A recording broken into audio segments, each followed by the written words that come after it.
Grimm? We're heading to the great unknown. Purgatory Chasm. It's neither here nor there. It is neither here nor there. Purgatory Road. For the saints and the sinners, don't forget, bring courage. Yeah, you're all just good news. Reading. Reading your Rockman. Listening to this disc. Then we're going to listen to this disc. Then we're going to listen to this disc. This is where we're going. Action. Okay, so when Timmy and I were out on tour down in Alabama, our first night was in Richmond, Virginia, and we played the home team grill, which you can probably imagine was quite horrifying. Was there TVs there? Massive televisions? I have a picture. There were over 23 televisions, flat screen televisions in the joint. So we play whatever. We had a good time, but at the end of the night, we were staying with Darren. He's the bartender. He's the guy who set up the show. He's a nice guy. You know, he's trying to help us out. And he said, yeah, you can stay at my house. You know, we've stayed there before, which is cool. He said, you know, just let yourself in. Here's the key. Gave us directions, and then he said, you know, I got an electric guitar and I got a guitar amp there set up. So if you guys want to go back, you know, like jam out, you know, feel free. And there's this drunk guy sitting on the edge of the bar, and he's listening to this whole thing, and he says, he goes, crank it up, dude! Crank it up! And I was politely ignoring him. And Crank it up? Crank it up! Crank it up! And he was doing the finger things, so it was really bad. And so I kind of politely ignored him, and I turned around and go, and he's like, dude, gonna crank it up? And I said, yeah, man, whatever. And I started walking away, and he goes, whoa, you don't have to be a dick about it. So that's the origination of this little phrase that Timmy and I said for the next 5 days. Whoa, don't have to be a dick about it, dude.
Beep beep. Nerds on tour. This is Ellen Cherry and Andrew Grimm. Hey. And we're at the Mark Twain House in Hartford, Connecticut. I'm not doing a very good job. There you go, right there. You're doing wonderful. There it is.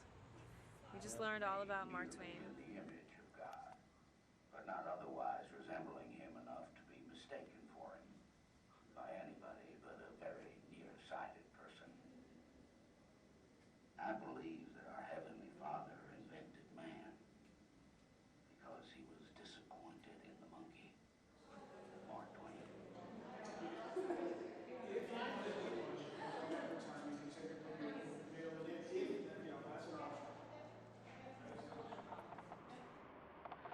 These are the last few days of our tour, and it's been going pretty well. And here's a track and a football field and stuff like that. But I'm really worried about Kristen. She's kind of reached her limit, and she's kind of strung out.